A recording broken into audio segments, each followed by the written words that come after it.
மூன்றாவது கடமை பிள்ளைகளுக்கு நல்ல ஒழுக்கத்தை கற்றுக் கொடுக்கணும்.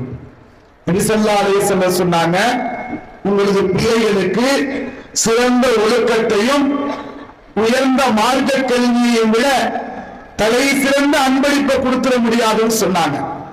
உங்க பிள்ளைகளுக்கு நீங்கள் அன்பளிப்பை கொடுக்க நினைக்கிறீங்களா, நல்ல ஒழுக்கத்தை சொல்லிக் கொடுங்க. சலாம் சொல்லணுமா, இல்லைங்க சொல்லணும்.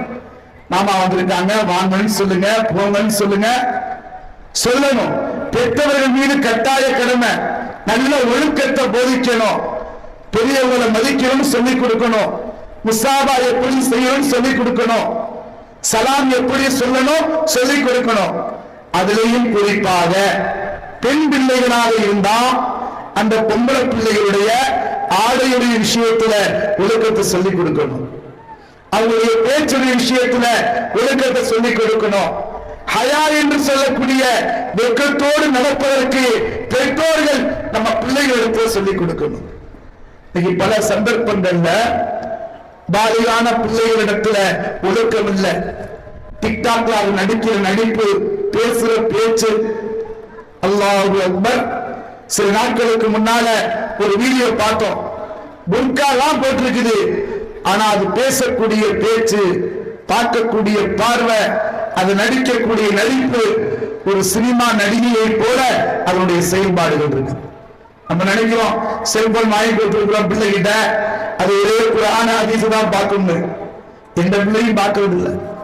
டெய்லி சோசியல் மீடியாவில் ஏதாவது பொம்பளை பிள்ளைகளுடைய அருவருப்பான காட்சிகள், அருவருப்பான பேச்சுக்கள், அருவருப்பான சிந்தனைகள் வெளியாகிக் கொண்டே இருக்குது. அப்ப நல்ல ஒழுக்கத்தை நாம் கற்றுக் கொடுத்தால் அந்த பிள்ளைகள் நல்ல ஒழுக்கம் உள்ளவர்களாக திகழ்வார்கள். நீங்க ஒழுக்கத்தை சொல்லிக் கொடுக்க நம்ம பயன். போன வாரம் திரும்ப போய்கிட்டு இருக்கோம். ஒரு பொம்பளை பிள்ளை அது புர்கா போட்டிருக்குது, அது புர்கா தானா என்று நினைக்கிற அளவுக்கு ஒரு மிகப்பெரிய வேதனையா. உடல் உறுப்புகளை மறைப்பதற்காகவும் கண்ணியத்தை பாதுகாப்பதற்காகவும் அல்லாஹ் ரசூலுடைய வார்த்தைகளை பிறரிடத்தில் எடுத்துச் சொல்வதற்காகவும் நல்ல நாணத்தோடு உலகத்தில் வாழ்வதற்காகவும் தான் பொம்பளை பிள்ளைகளை அல்லாஹ் கொடுக்கிறான். ஆனா அந்த பிள்ளைகளிடத்தில் அல்லாஹ் பாதுகாக்கணும்.